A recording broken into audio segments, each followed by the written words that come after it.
সহজ জীবন কঙ্কনায় আপনাদের সকলকে স্বাগত। তো আমার দিওয়ালি নিয়ে অনেকগুলোই ভিডিও করা হয়েছে। তো তারপরেও দেখলাম যে বাজি নিয়ে কোনো ভিডিও করা হয়নি এবং কিছু ছোট, ছোট ক্লিপ আমার কাছে তোলা ছিল। তাই ভাবলাম সেগুলো নিয়েও একটা ক্লিপ বানানো হোক।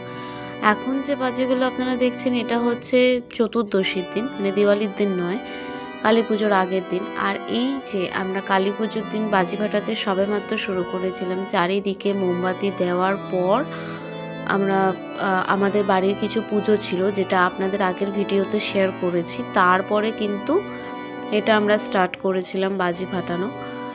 তো এখানে সবাই মিলে, আমাদের পরিবারের সবাই মিলে খুব মজা করে বাজি ফাটানো হচ্ছিল।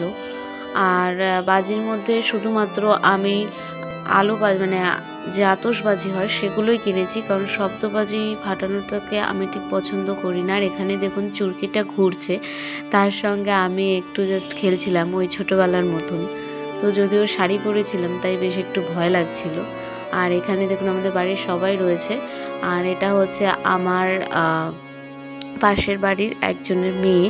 তো ওকেও ডেকে নিয়ে এসেছিলাম, কারণ বাজি তো অ্যাকচুয়ালি বাচ্চাদেরই অনুষ্ঠান এবং বাচ্চারাই বাজি ফাটাতে সবচাইতে ভালোবাসে, তাই ওকেও ডেকে নিয়ে এসেছিলাম। ও আমাদের সঙ্গে খুব মজা করে বাজি ফাটাচ্ছিল। আর এবার না বিশাল বড় বড় আমি তারাবাজি কিনেছিলাম। দেখুন তারাবাজিগুলো কত বড়, এগুলো বেশ এক একটা অনেকক্ষণ ধরে জ্বলছিল।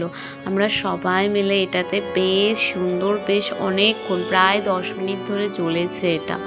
তো সেটাকে আমরা উপভোগ করেছিলাম।